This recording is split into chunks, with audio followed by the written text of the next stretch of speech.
ಮಾತು ಉಳಿಸಿಕೊಳ್ಳುವ ಕುರಿತಾಗಿ ಇವತ್ತು ಮಾಜಿ ಸಂಸದ ಡಿ.ಕೆ. ಸುರೇಶ್ ಅವರು ಮಾತನಾಡಿದ್ದಾರೆ. ಇದಕ್ಕೆ ಸಂಬಂಧಪಟ್ಟ ಹಾಗೆ ಅವರ ಸಹೋದರ ಡಿ.ಕೆ. ಶಿವಕುಮಾರ್ ಅವರನ್ನ ಮಾಧ್ಯಮದವರು ಕೇಳ್ತಾರೆ.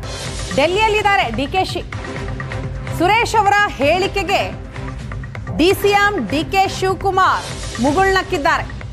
ನಾನು ಕಾಲ ಉತ್ತರ ಕೊಡುತ್ತೆ ಅಂತ ಹೇಳಿದ್ದೀನಿ, ಆ ಕಾಲಕ್ಕಾಗಿ ಕಾಯ್ತಿದ್ದೀನಿ ಅನ್ನೋ ಅರ್ಥದಲ್ಲಿ ಹೇಳಿದ್ದಾರೆ. ನಾನು ಏನು ಮಾತಾಡಿದ್ದೀವಿ ಅಂತ ನಮಗಷ್ಟೇ ಗೊತ್ತು. ರಾಹುಲ್ ಗಾಂಧಿ ಭೇಟಿಗೆ ನಾನು ಇನ್ನೂ ಸಮಯ ಕೇಳಲಿಲ್ಲ. ಪ್ರಿಯಾಂಕಾ ಜೊತೆ ಅಸ್ಸಾಂ ಚುನಾವಣೆಯ ಬಗ್ಗೆ ಚರ್ಚೆಯನ್ನ ಮಾಡಿದ್ದೀನಿ. ಡಿ.ಸಿ.ಎಂ ಡಿ.ಕೆ. ಶಿವಕುಮಾರ್ ಅವರು ಆಡಿದಂತಹ ಮಾತು ದೆಹಲಿಯಲ್ಲಿ. ನಾನು ಕಾಲ ಉತ್ತರ ಕೊಡ್ತದೆ ಅಂತ ಹೇಳಿದ್ದೀನಿ. ಈಗ ನಾವೇನು ಮಾತಾಡಿದ್ದೀವಿ ಅನ್ನೋದು ನಮ್ಗಳಿಗೆ ಮಾತ್ರ ಗೊತ್ತು ಅಂತ ಹೇಳಿದ್ದೀನಿ.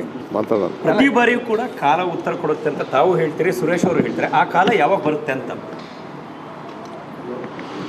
ನೋಡೋಣ, ಟೈಮ್ ನೋಡ್ಬಿಟ್ಟು ಹೇಳ್ತೀನಿ. ನಾನು ಕಾಲ ಉತ್ತರ ಕೊಡ್ತದೆ ಅಂತ ಹೇಳಿದ್ದೀನಿ. ಈಗ ನಾವೇನು ಮಾತಾಡಿದ್ದೀವಿ ಅನ್ನೋದು ನಮ್ಗಳಿಗೆ ಮಾತ್ರ ಗೊತ್ತು ಅಂತ ಹೇಳಿದ್ದೀನಿ. ಮಾತಾಡೋಣ. ಪ್ರತಿ ಬಾರಿಯೂ ಕೂಡ ಕಾಲ ಉತ್ತರ ಕೊಡುತ್ತೆ ಅಂತ ತಾವು ಹೇಳ್ತೀರಿ, ಸುರೇಶ್ ಅವರು ಹೇಳ್ತಾರೆ. ಆ ಕಾಲ ಯಾವಾಗ ಬರುತ್ತೆ ಅಂತ ನೋಡೋಣ, ಟೈಮ್ ನೋಡ್ಬಿಟ್ಟು ಹೇಳ್ತೀನಿ. ನಾನು ಇನ್ನೂ ಕೇಳಿಲ್ಲಪ್ಪ. ಇನ್ನೂ ಸದ್ಯ ಈ ಅಸ್ಸಾಂ ಜಂಜಾಟದಲ್ಲೇ ಇದ್ದೀನಿ. ಅಲ್ಲ, ನಿನ್ನೆ ಪ್ರಿಯಾಂಕಾ ಗಾಂಧಿ ಅವ್ರನ್ನ ಭೇಟಿಯಾಗಿದ್ರಲ್ಲ, ಏನೋ ಮಾತುಕತೆ ಆಯಿತು ಅಂತ ಹೇಳ್ತಾರೆ. ಅಸ್ಸಾಂದು ಆದ ಬಳಿಕ ಕಾಂಗ್ರೆಸ್ ಕಚೇರಿಗೆ ಹೋಗಿ ಬಂದಿದ್ದೇನೆ ಅಷ್ಟೇ. ನಾನು ಯಾರು ಭೇಟಿ ಮಾಡಿದ್ನ ನೋಡೋಣ. ಪ್ರಿಯಾಂಕಾ ಜೊತೆ ಪಾರ್ಲಿಮೆಂಟ್ ಅಲ್ಲಿ ಏನೋ ಭೇಟಿ ಆಗ್ತಾರೆ ಅಂತ. ಯಾಕೆ ಸುಮ್ಮನೆ ವಿಭಿನ್ನ ರೀತಿಯಲ್ಲಿ ಬೇರೆ ಬೇರೆ ಅದೆಲ್ಲ ಯಾಕೆ ಸುಮ್ಮನೆ ಯಾಕೆ? ನಿಮ್ಗೆ ಸದ್ಯ ಇರಿ, ಮಾತಾಡ್ತೀನಿ. ನಾನು ಇನ್ನೂ ಕೇಳಿಲ್ಲಪ್ಪ.